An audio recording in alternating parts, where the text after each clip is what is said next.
यदि आपने जीवन में कभी भूल से एक गिलास शराब का भी पी लिया तो परमेश्वर के दरबार में उसका विधान है, उसका संविधान है कि शराब पीवे कड़वा पानी और 70 जन्म कुत्ते के जानी। मात्र एक बार एक प्याला शराब का पीने से व्यक्ति के लगातार 70 जन्म कुत्ते के होते हैं और पूरे जीवन में वो कितनी शराब पीता होगा उस हिसाब से आइडिया लगा लेना कितने जन्म मात्र उसको कुत्ते के भोगने पड़ेंगे।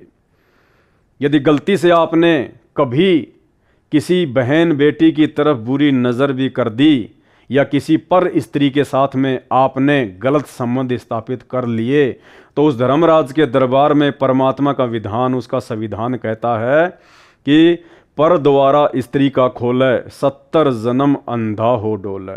वो व्यक्ति 70 जन्म लगातार अंधे के प्राप्त करेगा, गधा बनकर, कुत्ता बनकर या इंसान बनकर।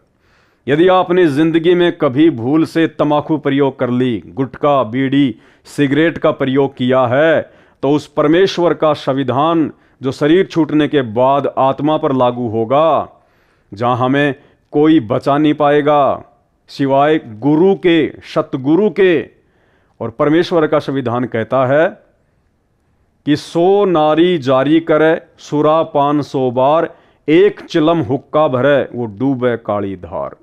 100 नारी जारी करे, 100 बार गैर स्त्रियों के साथ में संभोग कर लीजिए। एक स्त्री के साथ में संभोग करने की सजा 70 जन्म अंधे के, और एक बार सुरापान यानी शराब पीना उसकी सजा है 70 जन्म लगातार कुत्ते के। और कहते हैं यही जुर्म यदि आप 100 बार कर लें, 100 नारी जारी करे और सुरापान 100 बार, कहते हैं एक चिलम हुक्का भरे वो डूबे काली धार। यदि आपने कभी जिंदगी में गलती से गुटखा, बीड़ी या तंबाकू का प्रयोग कर लिया, हुक्के का प्रयोग कर लिया, तो आपके ऊपर परमात्मा का वो विधान लागू होगा। यानी तंबाकू प्रयोग करने वाले इंसान को, चाहे वो बीड़ी के रूप में प्रयोग करे, चाहे हुक्के या सिगरेट के रूप में प्रयोग करे, उस व्यक्ति को शराब पीने वाले और गैर स्त्री के साथ में शारीरिक संबंध बनाने वाले व्यक्तियों से 100 गुना ज्यादा सजा मिलती है।